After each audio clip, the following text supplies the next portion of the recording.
All right. Greetings and welcome to another episode of Educeumm. It is China Empress Beatrice Nellen here, your host. I am super excited today. We have special guest Robin White. I am very, very excited. So first, let me tell you a little bit about the platform and about the show because it's been a minute since we've been back. But this is Educeumm. And Educeumm comes from the root word educate, comes from the word educate, which the root word of is educe, and educe just simply means to bring out. So the idea is that a lot of the information and things that we need are already in us, but sometimes we just need some help bringing it out of us, right? So we use the root word of educe, and then we put on it. So we educe in the community, we educe in the people around us, our loved ones, we educe them, right? So we have all these conversations about things that could help us improve our lives, right? And just things that are difficult to talk about sometimes. So today we have Robin White. We were supposed to have this conversation back in December, but life happens, and now it is April, and it's Poetry Month, and we just passed Women's History Month, and now it's time to dive in the conversation. I'm going to give Robin a brief introduction, and then I'm going to let her talk a little bit about herself. But I've known Robin for a while now, but Robin is a really, really amazing person. I'm excited for us to hear a little bit about her story and a little bit about purpose, right? What our purpose is as individuals, how we find our purpose, what it takes to stick to that purpose, right? But Robin is a writer. She's also what I would consider an adventurer, right? Many of her stories that she has told me about the adventures that she has had creating spaces and opportunities for people to learn from each other has really been amazing. And she's had amazing travels. She's raised several kids. I'll let her get into that, but she had her own, and then she adopted some children as well, which is also something that my grandmother did. It's something that happens a lot in the Black community that we don't even talk about because you kind of bring people into our family naturally, and we don't really call them our adopted families. And one of the things I definitely want to talk about is her most recent venture, which was publishing a new book, Ashe, called Beauty in My Bones. And it's pays homage to her family, and particularly the matriarchal line of it. So I'm going to let Robin introduce herself because I know she can do a much better job than me. And then we're going to get into the conversation. Okay, well,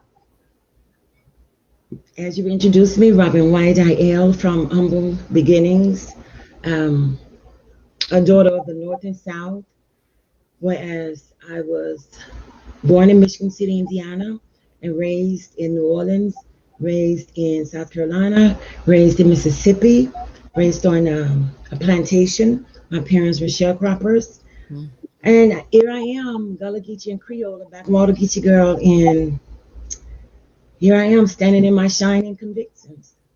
So part of my journey has taken me into working for the National Park Service, and I worked for the National Park Service for about 40 years, from Gary, Indiana to Albuquerque, New Mexico, to Topeka, Kansas with Brown versus Board of Education, to New Orleans, to Grand Canyon, to Cincinnati, to South Africa, and now here.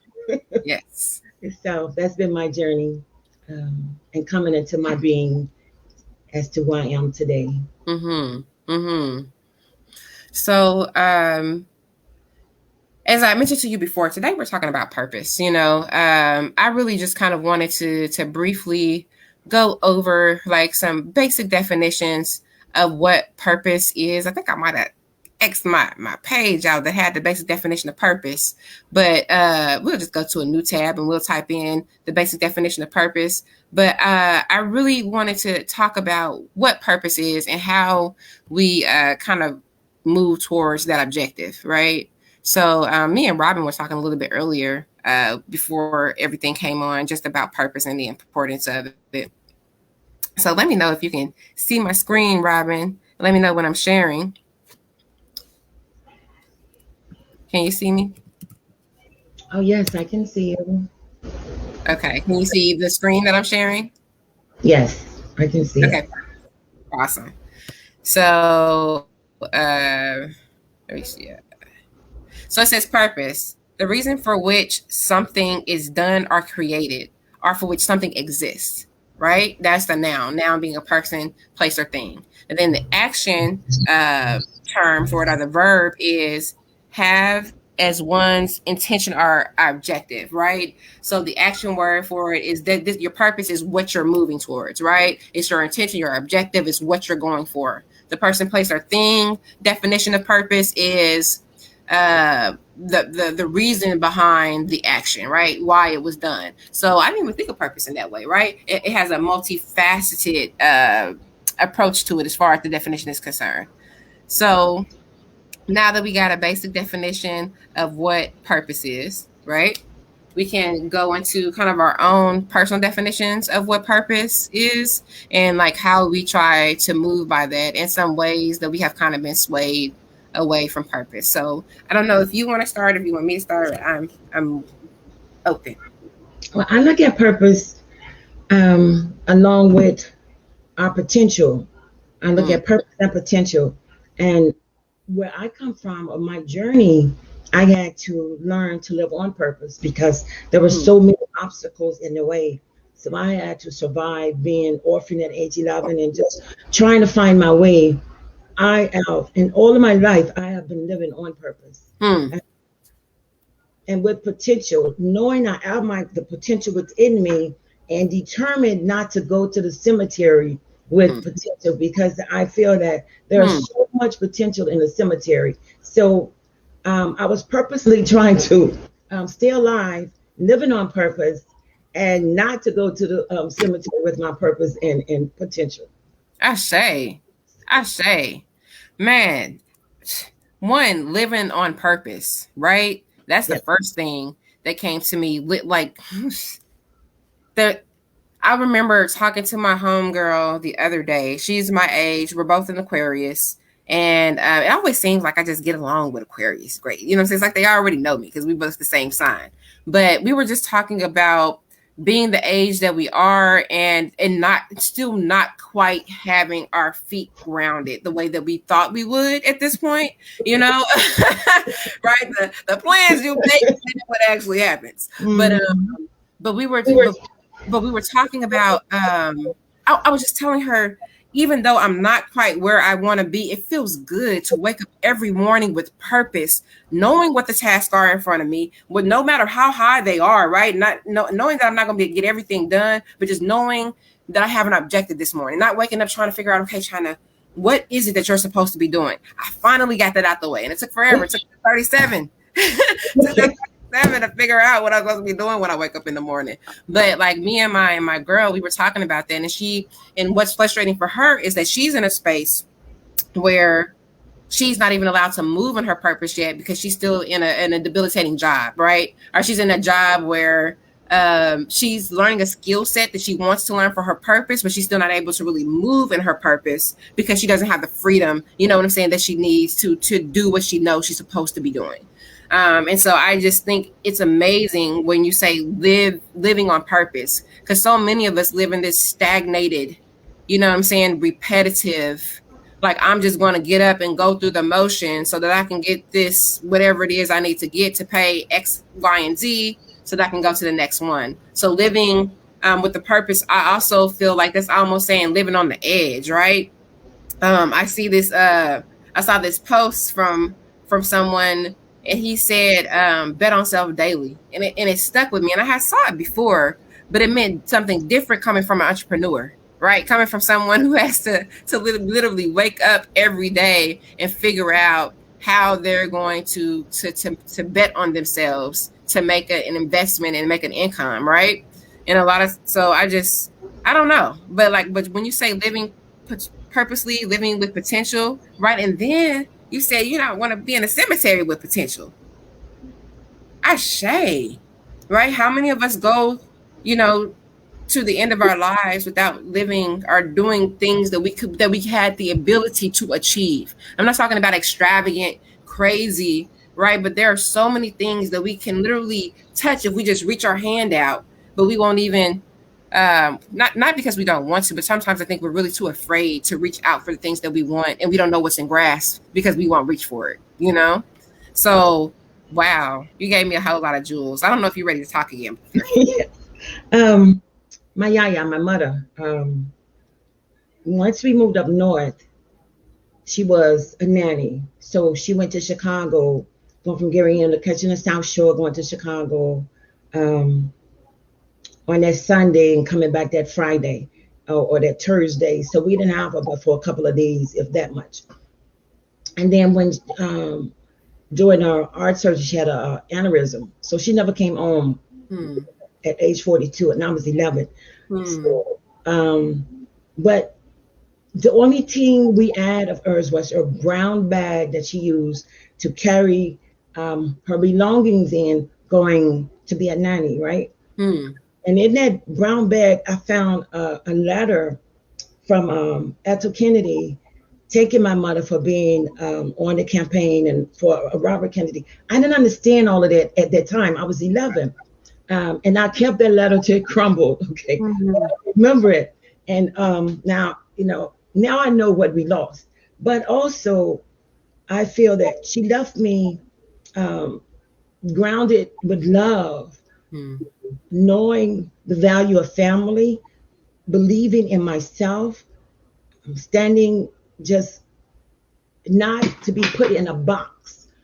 And so, but also, there was no jewels left, no um, assets, no home, no land. And so I had decided that when I grew up, that I am going to leave my mark. I'm going to leave a legacy, whether it's in words that I'm growing up that I harbored words in me, and then learned to not to be afraid or not to be ashamed of who I am.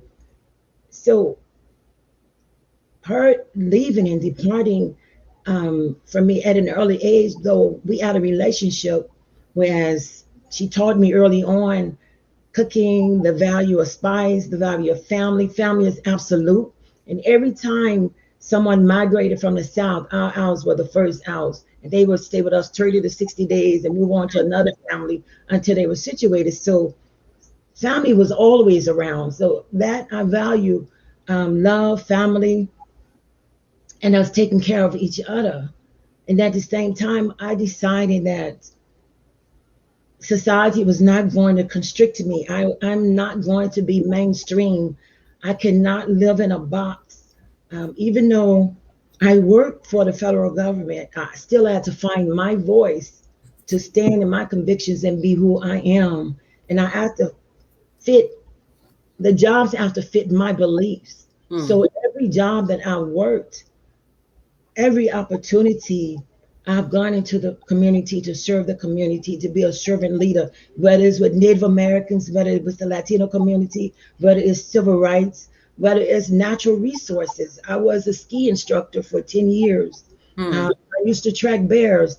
I said that I was not going to let society put me in a box, and I was going to do things that I prescribe for myself and not let people tell me that that's not what Black people do. Black people don't ski. Black people don't hike. Black people don't canoe. Don't tell me what we don't do when we are people of the land. But we come from the earth where our ancestors were the ancient ones, and they just tilled the land. They took care of the earth. So you cannot tell me what I can and cannot do when it's within me already. Ashe. Ashe. That's Yes. where I come from. I really love the idea of leaving something tangible. You know, I often tell, particularly right now because I'm single, if a guy tries to talk to me, I'm like, I'm busy building an empire right now. I don't have time. You know what I'm saying? I try to leave some tangibles. You know what I'm saying, for my baby. I really love that concept because there are so many gifts that I have that are intangible. You know what I'm saying? I recently lost my grandmother in December, and I've still kind of been like processing it, but Yeah. the intangibles, you know what I'm saying, that I've been gifted with, the intangibles that I remember, you know what I'm saying, that I realized are embedded in me, have been very, very profound, you know. And it's interesting because she's left me with a lot of tangible items as well, but more so educational tangible items, because we as Black people are really good at passing down uh, a spiritual and even like physical stuff, right? So my grandma is really good with like tinctures and stuff like that, and that comes from her mom teaching her that. My grandma that just passed was a professional seamstress, right? So I literally would go to the shop when I was young. So I know how to do hems, I know how to sew buttons, I can do curtains, I know how to use a sewer, you know how to use a hemmer. I keep one in the house, you know what I'm saying? I know how to do all of these. She gave me very tangible items, right? She gave me a way to monetize myself, right? Without me even understanding, like I can make money, you know what I'm saying? Yeah. Yes. Making sure that people's clothes fit them properly, proper tailoring, you know? So, and also just understanding what tailoring is, right? People don't understand fit. You know what I'm saying? So when you understand proper fit, you know how to make someone look a certain way. So Yes. like all these skill sets that she was passing down to me that I didn't even understand that I was getting, you know what I'm saying? But the idea of leaving something tangible is big. You know what I'm saying? I would like to be able to pass down assets to my daughter that are monetary, are physical as well. But what am I trying to say? I guess I'm trying to say that I feel like we got the most important part, right? And now we just have to add on to what our ancestors and our parents have already left us. So they gave us the foundation, but now it's time for us to add to it and leave something physical. So I love the idea of leaving something tangible for and making sure that you're working in a vein or in a process, right, in a movement that will allow you to leave something tangible. And you've created a lot of programs, right? Through your different adventures with the park. Did you hear all that? Tracking bears, skiing, world travel. Okay. So, but also with that, you created a lot of programs. I remember you telling me about one program where you had inner city kids come out to the like camping. You know what I'm saying? And Right. I Right. can only imagine. Would you mind talking a little bit about that and kind of how that experience helped change like kids, like the change you can see over them in that short amount of time, and like purpose, you know, and how we sometimes need nature. I think sometimes we don't understand how we get away from that. Just sit in the grass, take your shoes off, let your feet touch the earth, you know? Mhm. It's So, important to expose our children, to our youth, our babies, and our people to a different environment. The National Park Service calls them underserved populations. I look at us as unexposed hmm, because I was unexposed to the National Park Service until I was in it. hmm, And I seen that it could be a vessel for me to serve my community and to serve the people and to teach the National Park Service how to go beyond their boundaries and to go into different communities working with the changing demographics because the demographics are always changing. hmm, So we have to be ready. The National Park Service has to be ready. And with that, I'm working with different groups. We tapped into the late mayor here in Washington had a program, Chicago Gang Intervention Network, with Department of Human Services. So we tapped into that program and developed a program called Moonlight Doonlight. And we would take rival gangs. We would bring not only Bloods and Crips, but you add Latin Kings and Black Gangster Disciples. Um, you add the Peace Stones. hmm, And so we're just bringing different sets together, young young people, and bringing them into an environment that they weren't used to. So showing them different animals, the animal room where there are salamander, snakes, and just bring the snake out and talk about how snakes transform whereas they shed their skin when their hmm, eyes get white and milky, then they hmm, are growing and they shed their skin. um, hmm, Talking about that area, whereas they're inquisitive, but first they want to feel safe coming out of the city. coming out of Cabrini Green, coming out of Robert Taylor Arms, and it's coming out of environments that they were stuck in because crossing those lines and crossing those boundaries, you can easily get killed, right? Never seeing the lake before. So taking them, bringing them into an environment. And what we did was partner with Indiana Dunes State Park. We were Indiana Dunes National Park, Indiana Dunes National Lakeshore. We partnered with a state park and used their assets, their resources to bring these rival gangs and actually leave them to work together. They have to set up the tents. They have to go fetch the water. They have to work together to survive because I sat back and just, you have to do this, you have to do this. So you have to break down those social and cultural barriers, number one. And number two, watch them working together and gaining respect from each other, knowing that this person has knowledge on this, or this person knows how to set up a tent, this person knows about snakes, this person knows about turtles, and you watch them gain respect for each other, and those boundaries are just breaking and breaking down.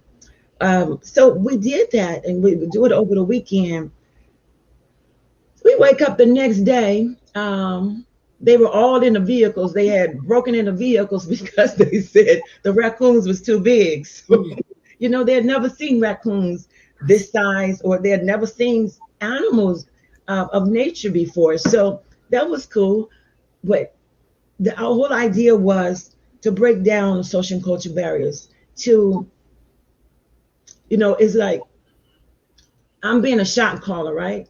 And when you're being a shot caller, you put things in place and you run things. Well, I was being a shot caller with them and running things, but watching them work together. Okay, I have to be on their terms and speak their language to know who they are and learn them, and then teach them who I am and learn me and working in this environment. So you crossing boundaries and sharing resources and sharing ideas to maybe one or two to decide I want more than being a gangbanger, or I don't want to die this summer because one of my Latin King told me he wasn't going to make it. But then after we had some dialogue, he decided, to go back home to Puerto Rico and just try a different lifestyle. And he made it. So, they could drop their colors, and when they have support. And so you have to provide an environment to have support.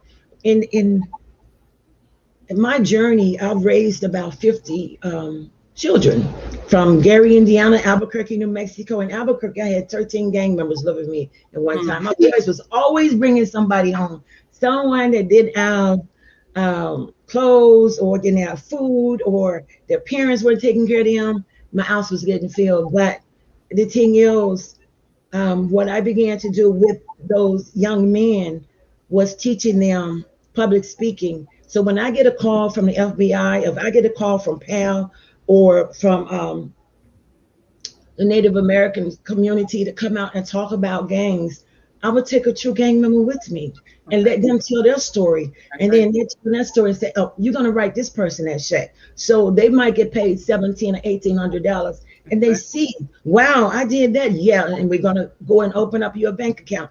And so just showing them and leading by example, showing another way that you could do things and not being afraid of them, and just opening up those doors of opportunity.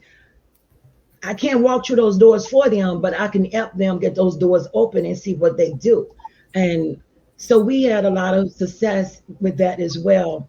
With my work in Albuquerque, we started a program called the Rites of Passage, and my co-founder was Mary Juzang, and we worked 5 or 6 years, and that program actually is still operating today over in Island High School in Albuquerque, New Mexico.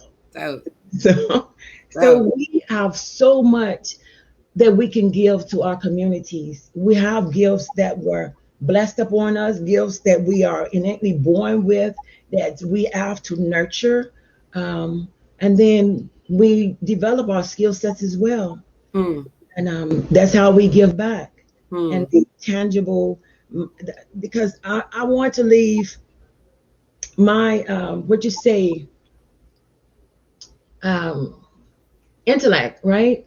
So leaving my stories and leaving my um, journey, my narratives. Well, what is happening is my grandchildren are watching me, and now they're taking interest in who they are and where their name or the origins of their name. Um, where do we come from, Grand Yaya? So all of that is coming, and one granddaughter, all she wants is books. All she want to do is hang in the bookstores, and that's all she wants. So I already know what direction she's going. So they're all finding their way. But my yaya started me off actually with cooking. That's why, you guys, I cook everything from scratch, right? so, Yes, you so will. that's why I cook the way I do, because she started me off at the age of 7 cooking. And Mm, so I developed a love for that. I developed a love for spices. That stayed with me. And now I'm passing that on. Like, my son is a chef. I never thought that he would be a chef, but there he is, 6'6", and he's a chef. love it. That's the Yeah. main one, right? Okay. Okay. I'm about to come over when he cooked. So we all have something within us. We have potential in us. We all have a purpose, and sometimes we're driven by that purpose, and Hmm. sometimes we don't recognize it. Mine was, I was driven by purpose just to survive. Hmm. Going from house to house, living from place to place, from state to state, working on picking. I was a migrant worker at age 14, picking Hmm. oranges and grapefruits, or picking pecans and cotton. I was driven by purpose just to be alive, to stay alive, to be here. And whatever was going to come out of me is going to come out of me, because I was harboring so much within me. And then things started to develop, and things started coming out, and I just started writing. Just started writing. And here I say. we are. I say. I just wanted to take a second to thank the viewers for coming on. Thank you guys so much. Feel free to leave a comment in the chat box. If you have any questions for Robin, please, please, please drop them in the chat box. Or if you just want to say something to us, feel free to jump in the chat box. Let us know who you are. I see that we do have a comment from Agnolia. Beautiful and powerful spirit. Yes, Miss Robin does have a beautiful, powerful spirit, which we are all learning about on the show today. And I love this show. Congratulations. Thank you. Thank you. Thank you. Thank you. So, but I do want to talk about your book, The Beauty of My Bones, in a second. That's the next thing that I want to talk about. There's something that you said that jumped out to me that I have to readdress.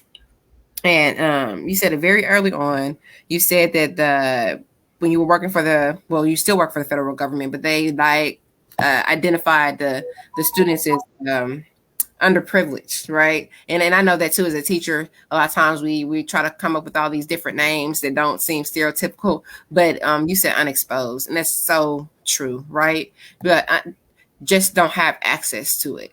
And That's it. then That's it. the other, right? And a lot of times when we get the access, we kill in it. You know what I'm saying? We're excellent as soon as we get access, right? And you don't even think that you have the ability to do something because you've never touched it before. And the other thing you said is we're afraid of our own experience, right? And so many things like rushed over me when you said that, because they have us afraid of our experience, right? And a lot of times we don't understand that other people monetize off of our experience. And they got you hiding it on your resume, afraid to get a job, got you working in a corner, when if all you did was put that experience to the forefront, put it on your resume, and send it out to the right people, you can get paid triple what you've ever been paid. As long as you're willing to talk about that experience and talk about what you learned from it and teach other individuals to not make the same negative decisions that you make, right? But instead, somebody else goes and does a study on those individuals, right? And gets your paragraph or an interview from you and goes and use your interview to make a book and whatever else, and get all of this money based on your story, and you still trying to hide it off of your resume. Man, like living in our purpose, understanding that whatever it is that we've have experienced has been for a reason. Ashe. And that creator gave us a platform and a way to utilize that, and we're gonna go out here and we're gonna figure out how to get it. But I'm not going to digress. We're going to stay focused and we're going to talk about beauty in my bones. I'm really excited to talk about this because I believe, and correct me if I'm wrong, but I believe that it's a narrative, but it also has poetry in it as well. Correct? Yes. Yes. Yes. So, could you tell us a little bit about it? Because I know it has to do with your family lineage and it's matriarchal in nature, but I would like for you to tell us more just about the journey that we go on when we have access to beauty. um, I stated earlier that I was orphaned at age 11. I lost my yaya when she went for the heart surgery. She had an aneurysm and she never came home. She was age 42. There's other things going on in the book, whereas there was a lot of abuse in my family, with the immediate family, with my siblings and myself. My older sister was actually the violation of rape of my yaya on the plantation. So one of those men there, sons, was my older sister's father. Mm, My older sister had one green eye and one brown eye. Uh, mm, and there were some issues with her. And when Yaya was no longer with us, the family left us with her. And as to our shame, that we have to own up to when we need mental help. When there is something mental going on in our family, we can no longer hide from it. We can no longer deny it or be ashamed of it, because other groups of people go get help all the time. And mm. so there's nothing wrong with admitting something's not right with me. Something's wrong with me. I don't feel right today. Well, it was a lot of abuse, and I tried to protect my siblings as best I could. I can give you an example. Whereas my sister would make us fast for a week or two, or we could only put water on our lips, and we couldn't eat. So I would take my siblings, there was three under me, and take her 4 or 5 kids, and I would march them to the store, go into Ralph's grocery store out in Miller, Indiana, and go in there, and I would fix them sandwiches, bologna sandwich, salami sandwich, fix them sandwiches, open bag of chips, everybody eat out the bag of chips, open up some milk, and everybody drink out that milk, get for it, okay, go on. Those people knew when I came in there with my siblings and those kids, they knew I was coming in there to feed them. And all I could do was ask God to forgive me for stealing, but that's the best I could do at that time. I was 11. Um, but I took care of them as best I could. But I know that I had to leave because my sister would punish them to control me. Hmm. Whereas um, I rebelled a lot. I didn't agree with everything. I challenged and I asked questions. Well, why is this like this? Why do we have to do this? So I left, and I ended up in back in Mississippi. Eventually, going back to Michigan City, and then going back to Mississippi. Ended up on back on a plantation for a little bit, and Hmm. been around my family, and then ended up in Florida, a Golden Gems camp, picking grapefruits and Hmm. oranges for a little while. Then back in girls' school, foster homes, and here I am, 17 years old, emancipated from Indiana Girls School. Eventually, meet my children's father, and all along the way, I'm learning about my environments, because there are women in my family all along the way that had their hands on me, that were teaching me. None of them said, not one said, you're going to go to school, Shell, you're going to get an education. But um, I was around our Gullah Geechee culture. I was around my elders. I was around our religion, Yoruba, and all of that was secretive. And I was embraced in that. During the naming ceremonies, I participated in it, and they took care of me in that way. And I think all of that prepared me for my journey to where I am today. Hmm. Because once I got situated, um, and became focused, I went back to school and got my GED. I didn't, ninth grade was the last school I was in, grade I was in. So I went back to school and got my GED. And then eventually I got my bachelor's and I got my master's, but they didn't put that on me. I had to decide that for myself. But Hmm. once I did that, those in the next generation behind me All of them are going to college. All of them are finishing high school. So we got social workers in the family. We got law enforcement. We got accountants in the family. We got all these different skills, social workers all in the family right now, and all of them are going to school, even to this day. I say. That, and abundance of them are female. We are female dominated, and I have to say that. But the thing is, we come from wounded wombs. We all come from wounded wombs. That's number one, and we have to recognize that and learn that. Can I you didn't. define a wounded womb for us? Can you explain what that is? I'll give an example. I didn't recognize my grandmama bit. We call her Little Bit. Her pain came from the plantation that we grew up on. Her pain came from having to beat her children with a whip, or her grandchildren with a whip for the master. Okay. Mm-hmm. Her pain came from that. And then with her and all her children, all my aunts and uncles and my baba, my father, all of them lived in the bottom. All of them lived in that bottle to medicate themselves from the pain that they suffered. And so they all, the women have all suffered some type of trauma. That's their wounded womb that we comes from. Mm-hmm. My Yaya, who lost her mom at my grandma at age 8. Okay, so her trauma of being violated and have to, and give birth to that child that, this white man violated her. So Mm-hmm. all of that is trauma, and we comes from that. And we don't understand sometimes the pain that we're in, or why we're depressed, why we feel certain ways. And it's because all of that is part of our DNA. It's within us. And how do we break that cycle? First, I'm learning to identify it.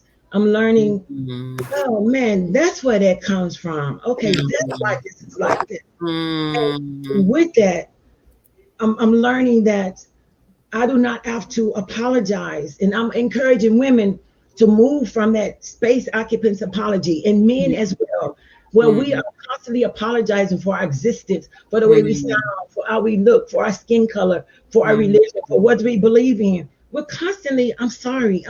No, no more space occupants apology. We don't have to participate in that.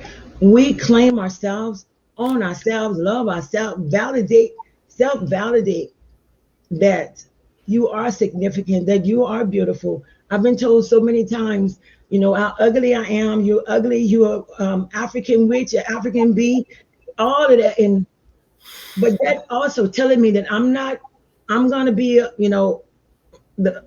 a bunch of babies. Okay, I'm gonna be a welfare queen. I'm gonna be this. You're gonna be a drug addict. You're gonna be an alcoholic.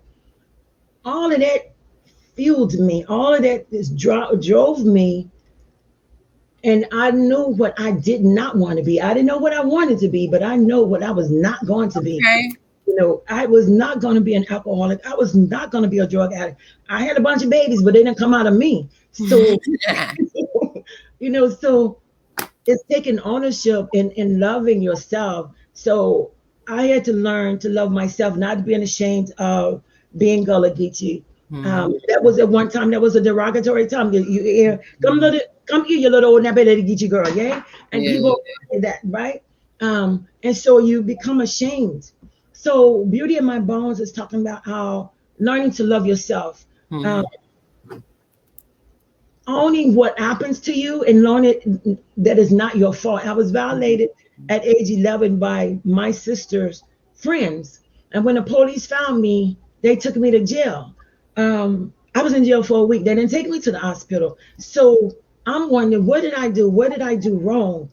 And when a family member come and gets me, clean me up, take me home, clean me up, and take me to the hospital, the doctor come, asks my sister what is wrong, and she tells him, and he says, nothing's wrong with her. Get out of here. You're wasting my time. So I'm 11, and I'm like, can you double break an heart? How many times can you break a child's heart? But at the same time, I learned what betrayal was. I learned that I had to depend on myself. I learned that I had to take care of myself. And I learned at that time I was by myself. And owning that and having to stand tall, stand strong, and start on my journey in believing in myself. That's Mm, Beauty in My Bones, talking about the shame of mental health. It talks about sexual violation. It talks about domestic violence. Whereas I was in a relationship for 13 years. The first 10 years was good. And the last three, I learned that my husband was a drug addict. And I'm gonna tell you, you can't compete against narcotic soup. Okay, don't even try to compete against narcotic soup. You're not gonna win. Um, but there are so many other beautiful stories in there about family, about value, about loving yourself. And one of the things that my ex-husband taught me was to believe in myself. He told me that we weren't going to be together always. He told me when this is when we were first coming together. He said to me, "If I start mistreating you, you need to leave me. I mm, want you to promise me that you're going to leave me." So that last 3 years we were together, I kept taking him to rehab. I took him 3 times, and then one day he hit the table and he said, "You still here?" I changed the locks the next day because I mm, knew what he was talking about. I knew what that message was. mm.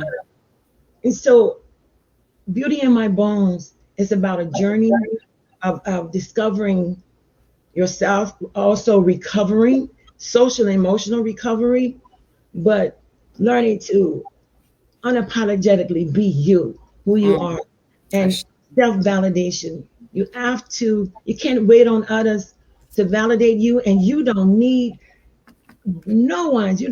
anyone's permission for your existence. that's right. And that's what it's about. Just That's right. learning, coming into yourself.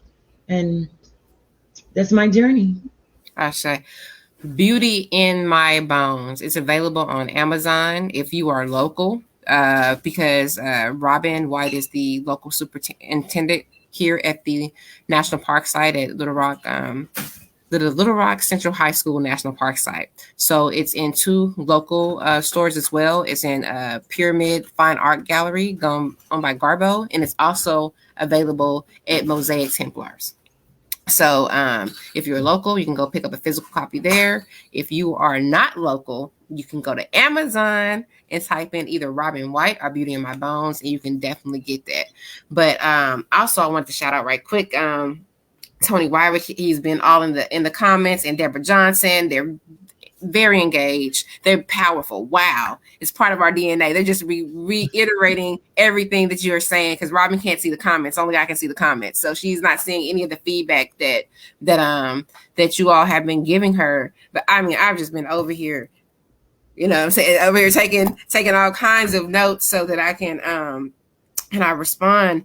But like this whole idea of the wounded womb, I I definitely, right, the this trauma that has been passed down to us, you know what I'm saying, not only through our DNA, also through those lived experiences, right? Our parents treat and act towards us in a certain way because of the experiences that they had, right? And so yeah, so it's passed down not only physically through our DNA, but also emotionally and through our actions, things of that nature. I mean, like some just crazy stories in there. I'm trying to figure out how to keep letting an 11-year-old come in and feed her whole family, and ain't nobody stopping me. Like, baby, you know what I'm saying? You need to go home with a bag of groceries. Let me send you home with some stuff. You know what I'm saying? That's what I'm pissed off about. I'm like, how is it that a group of kids come in here and yes, thank you, manager, whoever you are out there. Thank you for letting them babies come in there and open up whatever they wanted to open up and eat whatever they wanted to eat. But somebody at some point, especially if it was done more than one time, should, you know what I'm saying? They're usually a police officer at a grocery store. So like you just talking about that and how we'll allow certain groups of people, certain marginalized babies to you know what I'm saying, to kind of just move however in certain spaces, right? And like I couldn't even respond to the hospital experience. Like I don't even have a response for that.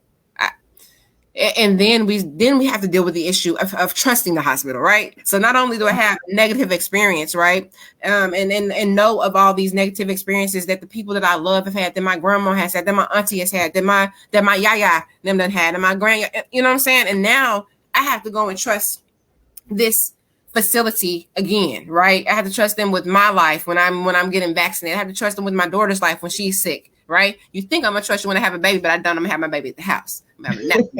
But I, and because we did just have this conversation, you talked about the, like, us having to understand when something medical is happening with us mentally, right? But Yes. then when something medical is happening with us mentally or emotionally, right? A lot of times we self-medicate through items like bottles, you know what I'm saying, like other options, right? We know how to medicate ourselves naturally or with things that are tangible. But that's often because when we go to these hospitals, we have very negative experiences, right? We're told that we aren't hurting. We're told that no, you didn't go through the experience. We're told that we're not valid, right? We're told that we're dumb. We're told that. So the question is, what are we supposed to do? And it's crazy and it's traumatizing. But I think, like you said, the first step is self-love, self-validation, and self-acceptance, right? Understanding, you know what I'm saying, that I am a human being and I have been through these experiences and I am still worthy of love. You know what I'm saying? Despite my experience and despite what I might have been told. Man, you have a beautiful story, Robin. A But very we powerful. want to add on to that also. We eat. We medicate ourselves with food.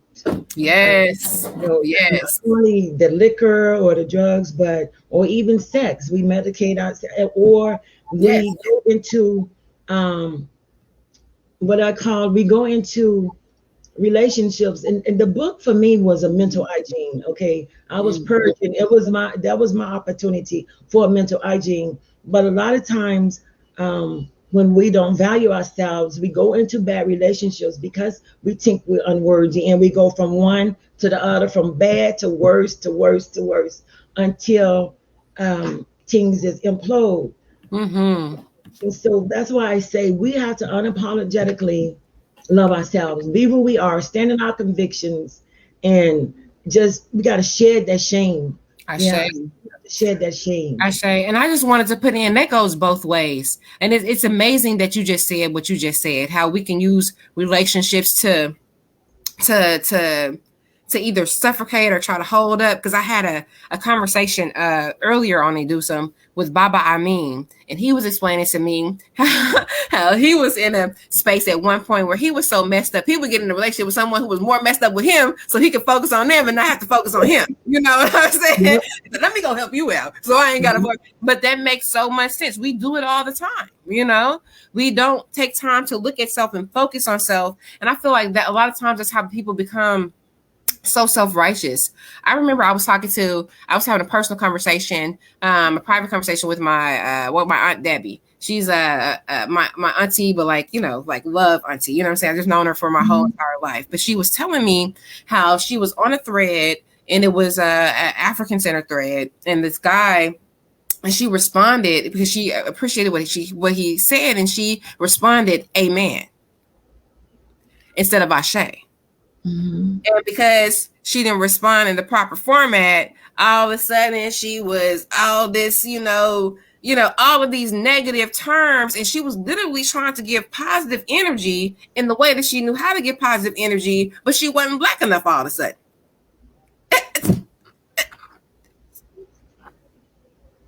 I, I don't understand how to get. I don't know. It feels like sometimes as we find our purpose, people like get completely distracted. I'm like, that's not purpose.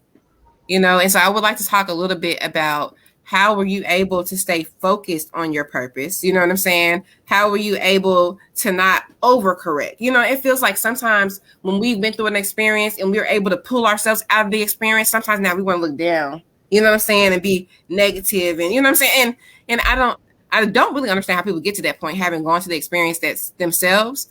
But I would like for you to talk a little bit about how you've been able to to not really stay humble, but I guess that's a word. You know what I'm saying? How you've been able to balance that, how to navigate that. You know what I'm saying? And how you've been able to, because I know you've had to do it, had to move away from some people who were staying in the space, the negative, you know what I'm saying, a spiritual space that you were no longer ready to be in, that you had to move without putting those people down. Can we talk a little bit about that? um, I think growing up, with the elders that had their hand on me, they were always telling me that I was special. That I mean, I would get visitors. I used to get visitors even as a girl child. I would get visitors, and I still get visitors today. That was one thing that was going on in my life, and with all the negative things that was going on, there was love from family members, from people in the community, from the women in the community.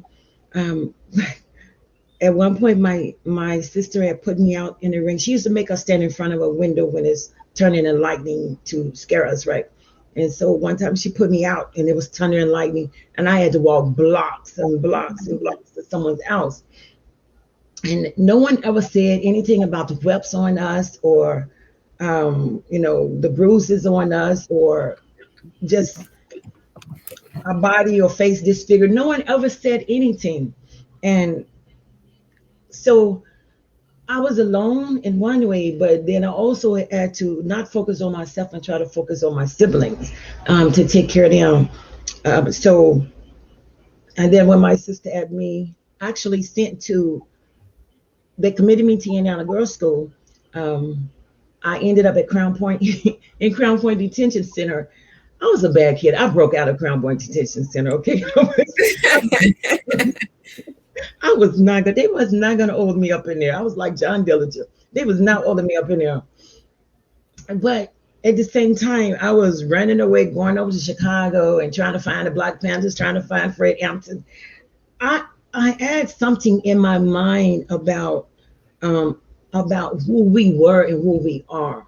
And I had an infinity love for my people. And I know I got that from Yaya. I know that when we migrated from the South, my family had a shootout with the plantation owners. And so we started migrating up north.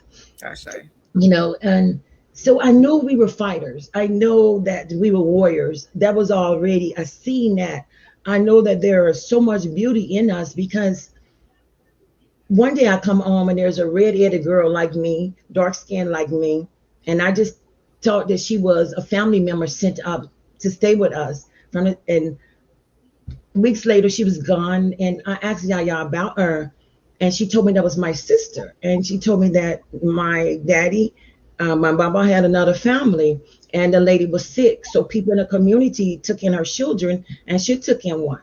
And she told me that women have to take care of each other. That that's our responsibility for sisters to take care of each other. And she said, when you grow up, you'll understand it. So they was planting all those seeds with me early on, um, early on, and it began to make sense when I became older. I'm learning who I am. I know that my religion is Yoruba, because they had taught me so many things as a child. And I did not want it. And so I'm constantly running from it. And every time I run right into it. So I have to claim what is mine and what is meant to be. In '97, I was in with a group of people and a family member in South Carolina.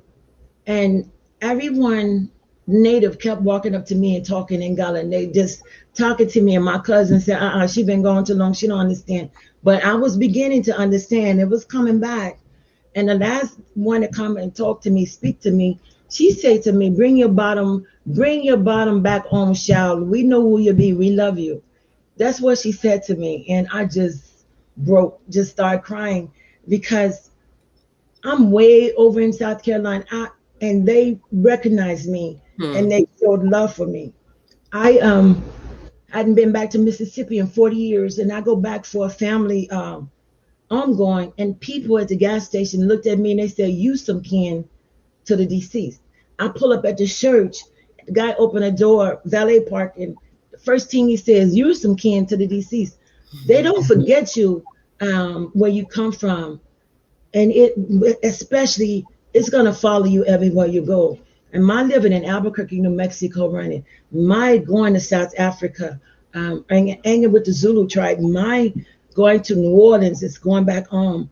My living in all these places helped me to become who I am because I use the agency as a vessel to go into those communities, to work with the Native American community, to go in those communities to work with Hispanic community, to go in those communities to work with my people or work with rival gangs or work with going to, I used to take skis, a van load of skis to the projects and teach those kids how to ski in their community, but also teaching them how to survive in the wilderness.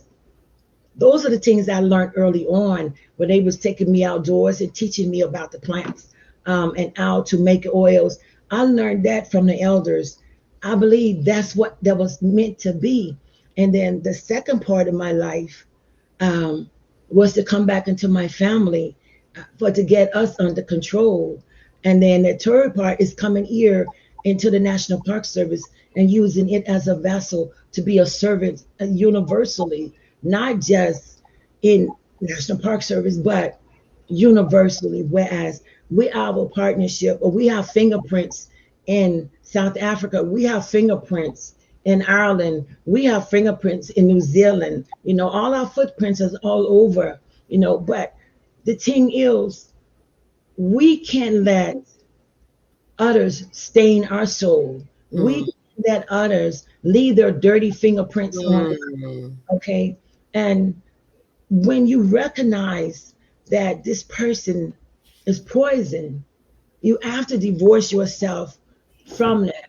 I, I guess because that gypsy in me, and I've lived so many places, and I've been able to walk away, with, without looking back. That was put within me early on. So it's easier for me to divorce myself, um, and not let someone continue to actually stain my temple. Mm. We are, as women and as men, our body, that's our kingdom and our queendom. And when we let someone in our mind mentally, that's where it starts to break down, and that's what also breaks down our body. you Mm. know and so you have to keep them out of your psyche I first of all, say. and from there you begin to move forward. But first, and that's what I learned, and that's what I had to practice. Even within my family, I told my sons at age 18, y'all gotta go. You gotta go. Y'all not gonna pimp me. You gotta go and be a man. You gotta stand on your own. And my you met Waukese, my oldest one. The youngest one is 6'6", the oldest one is 6'3". They both camp. They both rock climb. They both canoe. They both whitewater raft. And so, and actually, when both of them tried to go into that, or go and work in that environment, no one believed them Mm. because they looked like city boys. And one guy said, "Oh, you a cute, you a cute, talking to Waukese. You think you a pretty boy? Nah, but he has those skills. He knows how to camp because that's how I raised them. And they was raised around game. They was raised, everything I did, I exposed them to it. Just like what you're doing with your, so everything, they know where I come from. They know where I'm trying to go. I But say. they have to find their own journey. They have to find their own path. And I'm here for them, I you know, say. but I can't carry them I because say. I'm own to carry, I was going to make sure I corrected that for you because I just saw this new post where somebody was like, we can't kick our kids out at 18. And I understand what she was saying because some people try to divorce their kids at 18. Like some people over here salivating like, okay, I can't wait till you turn 18 so I can, you know what I'm saying? But that wasn't the case with you. You weren't No, going I to got them your skill set. boy. They Yeah, were, yeah. they were ready. They were skill set. They've been exposed to Yes. everything. Yes. I worked in alternative houses. I've been a counselor. They know how to ski. They know how to cross country Yes. ski. They know how to survive outdoors in the winter. So they were exposed to all of that. And so what I mean by said 18, you got to go. That means you got to start your journey, your path. Yes. That I'm here for you, but Yes. I cannot live your life for you. I'll Yes. take my own. That's what I mean by that. Ashe, I know exactly what you mean. I just want to make sure everybody out there on the internet know what you was talking about too. Okay. So because I knew exactly what you was talking about. Because one, I think your sons are very successful, and two, they come home all the time. Okay, every time I come over Robin house, it's a son in there. Okay, checking on their mom, making sure she got what she need, and so I do think it's very important to give our kids the independence. You know what I'm saying, that they need, because I definitely am a this kind of a parent, and I need people like Robin and other people in my ear to give my baby the independence that she needs. You know what I'm saying? Sometimes they're like trying to leave her alone. Let her do her thing. You know what I'm saying? And you're right. So I just wanted to make sure that was clear. Robin prepares her babies, and then she gives them the opportunity to live their life. You know what I'm saying? And she's here in case they fall, right? And that is the best thing you can do as a parent, I think, personally. And that doesn't mean that they haven't been in trouble. That doesn't mean that we haven't had trouble with the law. We've had trouble with the law throughout our whole family. I believe every male in my family. I've been going to the prison to visit family members since I was a girl child. And and later on it became the females. I'm like, what y'all doing? But every male, and like I was talking about one of my family members today. He crossed over in prison. He had like double cancer. He had two types of cancer, and he was sitting there basically for drugs, for victimizing himself. Mm-hmm. He was the drug user, not the drug dealer, but he victimized. And a lot of our people, we don't even pay attention to what they are doing to our babies or doing to our men, and now doing to our women. Whereas now you are taking drugs, you're victimizing yourself. So why would you lock someone up and get him life for victimizing himself? Right. Or the other team, some of the men in my family got a bad habit of messing with white women. And a lot of my cousins, coming from the South, coming from the plantation, they had to be defiant. Tree, I'm gonna marry him, and they're always going to jail for just for that. And I'm being real. It's like, what is going on here? What how society teams us. So I got a lot of cousins that are blended, a lot of family members where we're blended, and you can't do nothing about that but love them, right? But the origins come from somewhere, whereas we're always rebelling against something. Okay, and I see a lot of my male cousins rebelling, but that constitutes you're going to be locked up. That constitutes that you're going to be punished for that type of behavior.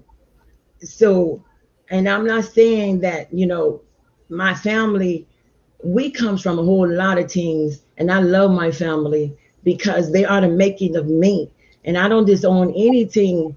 Like I talked with a family member the other day because one of my cousins has cancer. So I called on to check on her, and I was talking to her sister, and I said, Jill's sick, right? She said, well, she might be sick, but her hands ain't sick. She's still gonna keep her hands off other people's stuff. So the thing is, we got boosters in the family, we got this in the family, that in the family, and we all got somebody in the family of that way.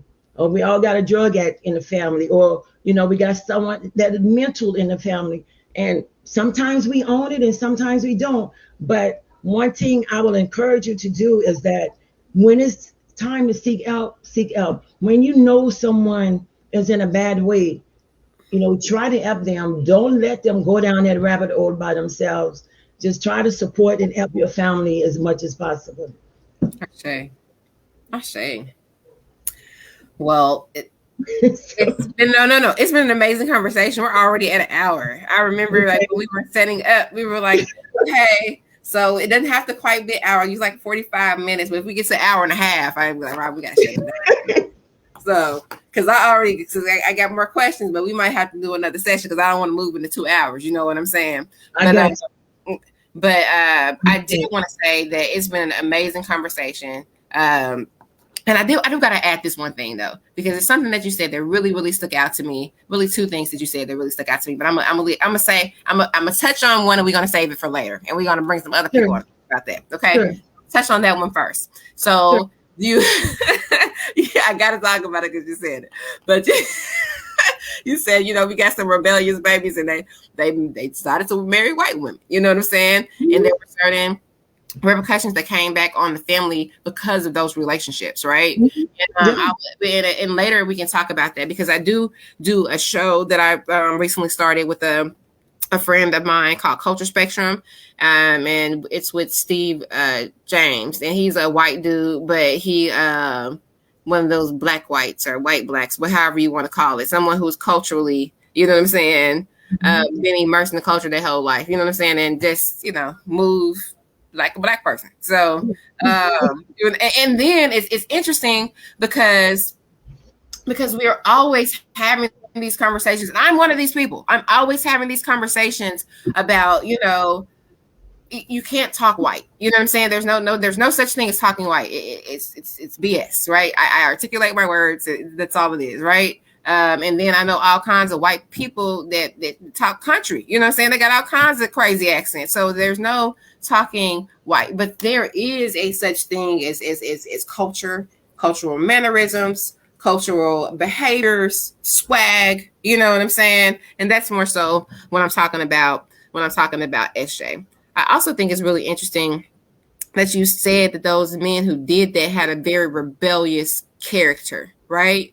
And so I think a lot of times people don't understand that it is still an act of rebellion. You know what I'm saying? People just want to act like it's not, because we know that people do date, but it is an act of rebellion because there's so much in the world that is against you, and because you decided to come together and you decided to create more children to have to deal with that turmoil, there's, you know what I'm saying, that turmoil does not only affect you and your isolated family, it affects the whole family, right? These retributions move throughout everybody. We all have to deal with it. So I think that's an interesting conversation that we can have at another time, because that's a whole nother session.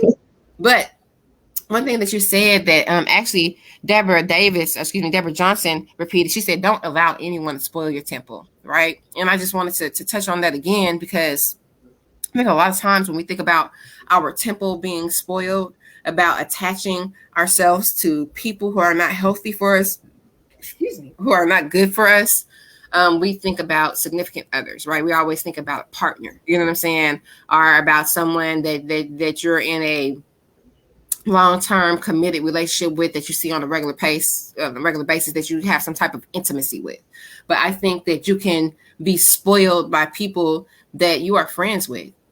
You know what I'm saying? Definitely. You know what I'm saying? People, because I remember I read a post by Issa Rae, and she was saying that we don't give enough attention to our friendship breakups. You know what I'm saying? The same way that we give to our relationship breakups. You know what I'm saying? But those are just as traumatic. And sometimes we have to let those people go, right? We have to release those people from our lives so that we can become what it is that we need to be and grow in the way that we need to grow, right? We understand that they're putting negative things into our spirit and into our mind. They're not allowing us to be what it is that we're supposed to be and to move into our purpose, right? Or maybe we're trying to drag them into our purpose with us. You know what I'm saying? Mm-hmm. I've definitely been guilty of that. You know what I'm saying? Trying to drag somebody else into my purpose with me because I want us to achieve this together. You know what I'm saying? I want us to both be successful. I don't want to be successful by myself, But I've come to realize that I don't have to be successful by myself, but I might not have the team with me that I thought I was going to have. And I might not be able to pick and choose every single person because I don't know exactly what it is that I need, So... And I'm tired of carrying, you know what I'm saying? You shouldn't have to carry everything. You know what I'm saying? If it's a team, that means people are putting in, weight. You know what I'm saying? They're putting in opinion. They're helping each other out. It's an ebb and flow. It's a back and forward when it's a team. So I definitely wanted to let other people know out there in the world that you can attach yourself to people that are unhealthy, and it has nothing to do with relationships, right? Well, physical boyfriend, girlfriend, husband, wife, partner, other relationships, right? So I definitely want to say that. But I didn't know if you had...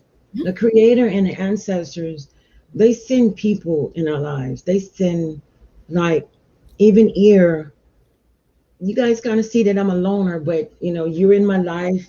Your mom's in my life. You all are always there around me. Um, and the thing is I've been here like maybe 12 or 13 years, and it took maybe 8 years for us to build this relationship to where we are now. Um, you can't let people suck up your energy or steal your energy.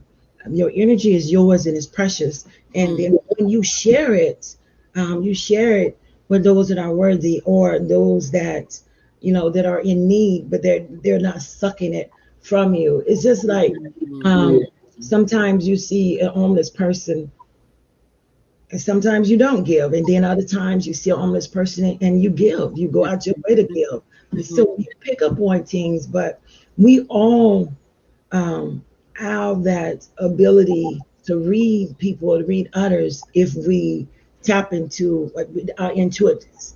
If we know we're intuitive, and if we tap into it, but if we ignore those warning signs, if we ignore our gut feelings, if we ignore those warnings that come in our head, then you know other things are going to attach themselves to us, and that's the bottom line. They're going to attach themselves to Okay. you. That all of us have beautiful souls. We all have beautiful souls, and we can't create or make other souls. They're already made, and so we Mhm. to nurture each other, and in nurturing each other, we help each other to grow into the space that you're already in. But Whew. That was so powerful. We cannot create or make other souls because we try really hard, don't we? Don't we try hard to make somebody create a soul? We try super hard to change a soul, create a soul, make a soul. That is so powerful and so true. It's already in them. You know what I'm saying? We be trying to change people, but people are who they are, you know? And it's up to us to know how to trust our intuition, right? And our inner self, and know when to let people go, right? I love that. That's beautiful. And it's so true. It's so true. I've definitely learned that over my time, and knowing what that sounds like, right? And so I think that when we hear, Miss Robin say that, like trusting yourself, don't think that she's trusted herself every single every single time she didn't get it right, right? Sometimes we got to get it wrong so we understand. Oh, that's what that feeling was. So I was supposed to go with it. Okay, next time that happens, I would be sure to follow through. So I just want to say thank you again for coming and having this discussion on purpose. I'm definitely going to have you back because we need to continue these conversations. I've heard about 3 other conversations that we need to have based on this one. This conversation was about purpose, and also just to introduce people to her new book, which is now available on Amazon. I'm trying to get my banner back up so they can see it. Hold on. Wait, give me 1 second. Beauty in My Bones. And if you are local to Little Rock, Arkansas, you can also pick it up at Pyramid Fine Art Gallery, or you can pick it up at Mosaic Cultural Center, a copy. Otherwise, you can just go to Amazon and you can order a copy of Beauty in My Bones, where we are talking about all kinds of stuff. We're talking about self-love, self-worth, trauma, growth, right? Matriarchal relationships, all kinds of things are in the book. Which we've talked about throughout the story. Also, we're going to be bringing Miss Robin back to talk about family relationships and how actions that we take as individuals affect our whole family. We're also going to be coming back another time to talk about African spirituality, I should say, particularly Yoruba, right? And I heard you say, but I didn't go into it because I didn't want to get into 5 hours. But I heard you say I was trying to ignore it. I tried to walk away from it. You know what I'm saying? And I have had similar experiences with my African spiritual journey. You know what I'm saying? Trying to ignore it, trying to walk away, not wanting to think I was pagan, because I was dealing with these things internally. You know what I'm saying? Not that other people were calling me this, but I was raised Christian, so it was like, hold up, I can't. You know what I'm saying? Mentally, I felt very torn. Spiritually, emotionally, I felt very torn. So it was a process for me. So I would love for us to discuss that one time, this transition, because I think a lot of people are going through transition right now in all age ranges. You know what I'm saying? From teenagers all the way up. You know what I'm saying? People are just trying to find and discover things for themselves. You know what I'm saying? Leading with their heart, trying to be open. So I'm excited to have that conversation as well at another time. Let me say something. Please. Um, all of you out there, if you recall back going to visit your your grandmother, or back, just say back in the early days, of going to visit an aunt or one of your elders, and you walk in the house, and there's little statues um, of spiritual statues up on the wall, or there's fruit on the table, and then there's a glass of water sitting next to that fruit. Um, and eventually they moved from the real fruit to start putting the plastic fruit on the table with a glass of water, because people would come in and take the fruit. But that was giving energy to the ancestors. That was our religions and our beliefs have been, I would say, society comes in and they put these derogatory terms on it, like voodoo. They said it's a bad thing, but it's really called voodoo. Yes. Yoruba, and it's like paying homage to your ancestors. Well, why do we have angels and we can't have ancestors? Because the ancestors and our angels, they will be the same thing in different cultures. Why do we have Saint Gabriel and Saint Michael, and we have Saint Francis, and we have all these saints? But we can't have Shango, or we can't have Obatala, or we can't have Yemaya. Yemaya goes all the way back to Isis, mother of the earth. So our religion has always been there and a part of us, but it has been taken from us. The only one that have really held on to their religion is the Native Americans. They have held on to it, and ours is so parallel to theirs. That's all I have to say about that right now. Right now, because we're going to come back and we're going to have the whole conversation. Okay. We will have the whole conversation. So look out for that. But I'm really excited. This has been an excellent conversation. It's been very engaging. Also remember that you can find this show again on CI Media, Cultural Immersion Media. Please, if you got Roku, go to your station, go to streaming channels, then type in Cultural Immersion Media and download us. Ashay, we already have a couple of episodes up. We are always looking for new content. So if you are a content creator, please visit culturalimmersionmedia.com. As a matter of fact, let me see if I can find my banner. How about? Yes, here we go. culturalimmersionmedia.com to find out more information and how to get your content on the channel, right? So this will be on the channel. We have a lot of other content on the channel and coming soon. We'll be adding new content weekly. So we're really, really excited about that. But once again, I just wanted to say thank you so much to Robin for coming through. I think the center is open, right? The National Park site. Yes, it's open.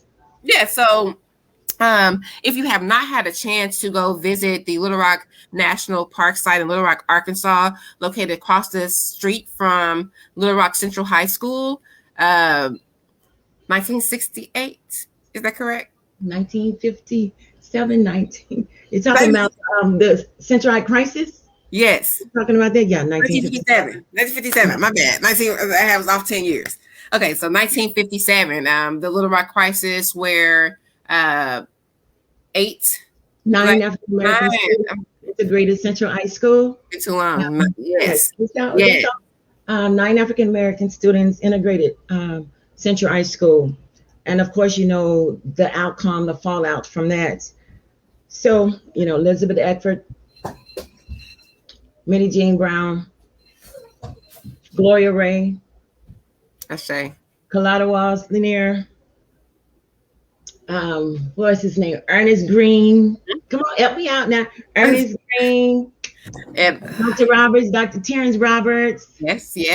I say. Thelma Mothershed. Yes. Okay, so who did I leave out? I know I left somebody out. It was a guy. Jefferson. Yeah, so Mhm. yeah. Yeah. Yes. And he's And the only one that had crossed over. So he's no longer with us. So we okay. have 8 members that are still alive today, and 2 that resides here in Little Rock, Arkansas. Thelma Muddy Shit and Elizabeth Eckford. Ashe.